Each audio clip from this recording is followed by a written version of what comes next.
really glad I went and changed clothes. That could have been really embarrassing. If we matched Wearing the shirts, same that would have been thing. weird. So my name's Lindsay Ingram, I'm Pete Martin. Hey. and we are on team Blame It on the Elevation. And there you go. And the brand that we are representing today is Éxito Tequila, which in Spanish means success. And that is really the story that we want to tell you guys today.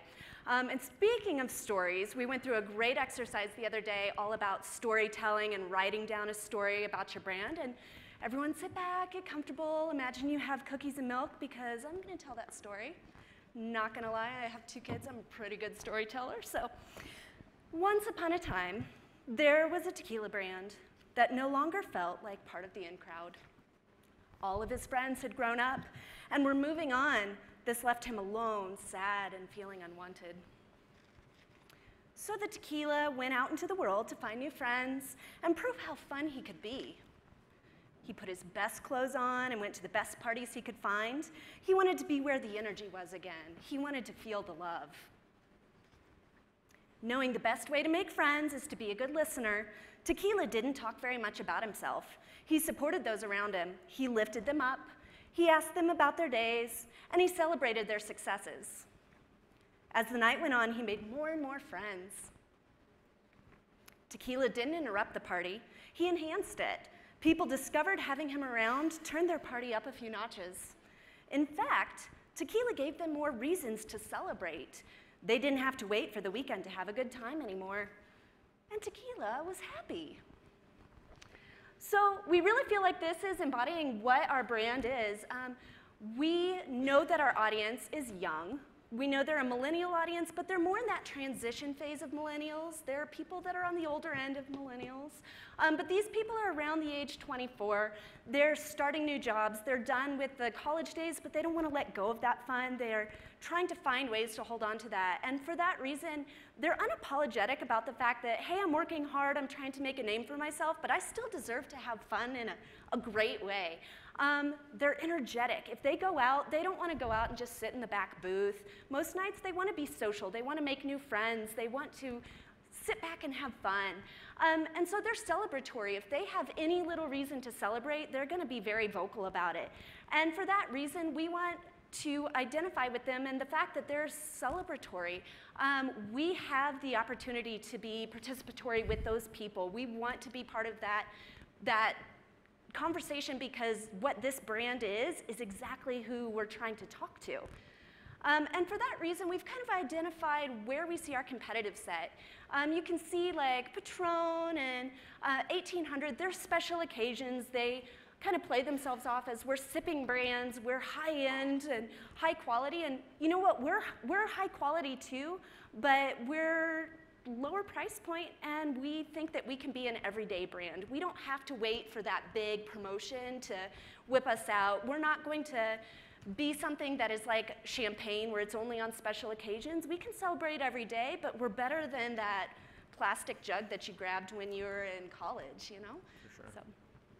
Yeah, so with that being said, and with the proliferation of irreverent and unapologetic conversation and thought leaders such as Fuck Jerry and Fat Jewish, as well as message vehicles like memes and GIFs, Éxito's campaign is really going to celebrate relevant and quirky everyday successes unlike any brand ever has. And we're going to do that with #ShotOfSuccess. So a little bit further on how we're going to do it. Our launch ecosystem is a consistent and multifaceted activation pack that includes events, influencers, social partnerships, all bracketed and bolstered by media and efforts to engage the conversation longer and sustain that conversation and the engagement. The key here is to really be part of the success. We're going to be inherently part of the success, not just putting on the success, not just topping it off, not just treating on top of the success. We're going to be part of the inherent success in itself. So our cornerstone events in each market will be preceded with local influencer partners to engage the audiences to join them at a complete Éxitos Night takeover. So not only do you have the opportunity to meet these people, a lot of these people look up, our target looks up to these influencers. You get to engage with them, maybe you get to take photos with them, talk about interests, shared passions. That's why you follow these people in the first place. We can also mine socially. Who's talking about these memes that pop up with relevant events? Who's talking about small successes they have? Invite them to the event. Invite them to share their shot of success with us at our exclusive event. And we also concede fun little kits for these influencers. So a way to extend our brand and have some other extensions is let's put together surprise and delight kits. It can have our product in it. It can have fun little ways for them to interact with the brand. Maybe it's t-shirts with their custom hashtag on the back. Maybe it's fun things that they want to share out with their community. It's something fun for them. It's something that they weren't expecting. And the goal here is to really ignite a groundswell of conversation within our target in each city around the campaign. You guys all know it. We want to extend and connect long afterwards, but we really want to be the cornerstone conversation piece at brunch on Saturday morning, at brunch on Sunday morning. And each event, talking about each event specifically, each one's going to feature a floor-to-ceiling bar takeover. So we're using an existing structure. We don't have to build anything very expensive. I come from the events world. We're using an existing structure there. And that event's going to be complete with elements that engage our work hard, party hard audience to do what we already know they want to do. And that's brag and talk to the most amount of people possible about how much fucking fun they're having. We all know those people because we are those people.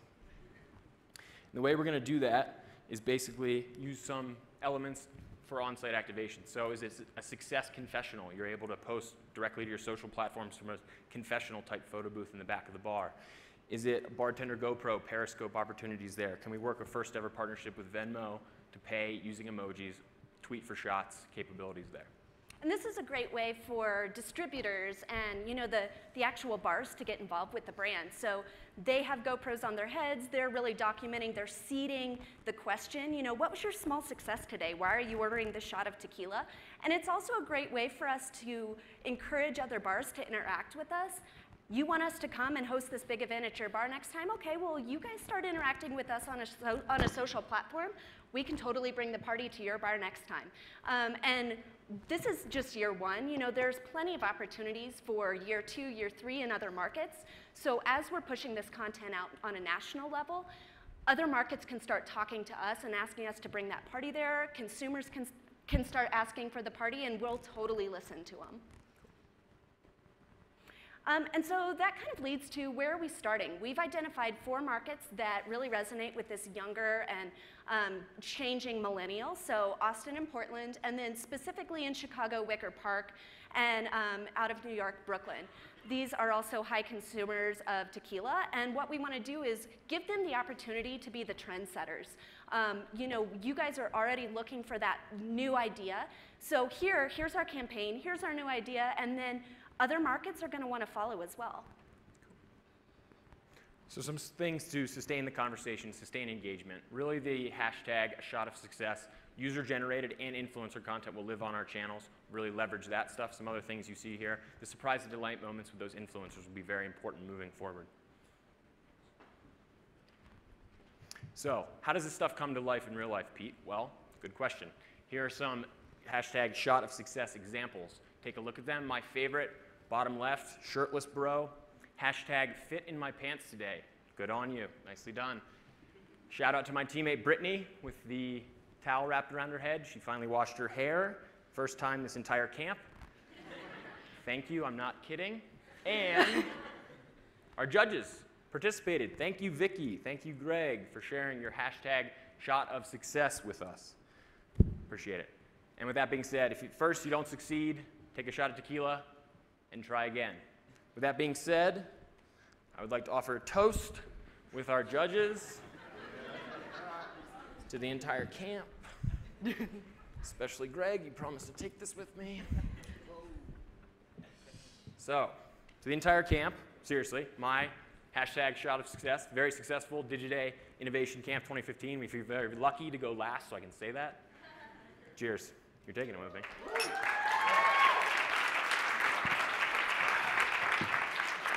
Okay. Questions?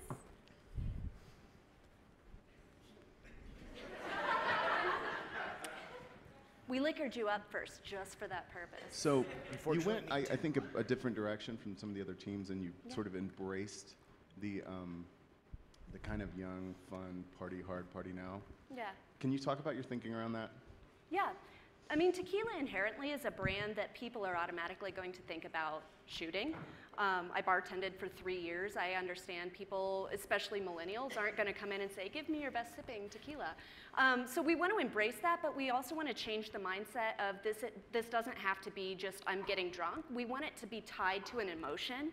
And so really having people think of this is something that I want to do because of a success makes it so that it stands for an occasion other than just, hey, it's Saturday night and I'm going out. It might be a coworker's happy hour. And by tying it back to that emotion, it really feels like it becomes a little more evergreen. Yep. And when you go back to the brief, I'd like to mention that that's where we had success in the past. That market, that target changed, and we didn't change with them. Now we're changing with them. We know live event activations are the best way for a lifestyle brand, which we're trying to become slowly. Again, that's going to be rolled out later, but live activations are the best way we can do that. So we're not alienated a target that already worked for us. We're just changing with them. You mentioned Fuck Jerry and Fat Jewish at the beginning, but I don't think I got what you were going to actually do with them. Was that something that you were just mentioning? Or? Not suggesting doing anything with them, simply talking about what our target talks about. Those brunches. Did you see Fuck Jerry's post? Did you see the Fat Jewish's post? Scrolling through. That's what people do these days. Not about partnering with them, just about talking about, we took what people talk about in our demographic, our target, and leveraging it with our events, our social, our media. It's the tone of the brand. You know, we want to be speaking in the language that people are already speaking instead of creating something else and expecting them to fit in with our conversation. So is it accurate to say that in this case you're really not trying to change behavior at all? You're just trying to No. amplify it? And we know these people drink tequila. We're trying to have them drink our tequila. Whether Yep. it's their success, they latch on to it. Anytime they want to do a shot, they're doing a shot of our brand. Correct. Talk to me about scalability. Love the ideas in the bars. Obviously, being in events in the past, you thought about the heavy cost that it carries. How do you scale it, though? You go to one bar in one city. There's a million bars everywhere. Yeah. How do you continue that when the budget kind of starts running dry? So this is really a content play. What we're trying to do is have 4 cities with a couple different activations, but done really well so that the content coming out of those resonates on a national level. We also want to keep in mind that this is year 1, so we are dealing with a limited budget.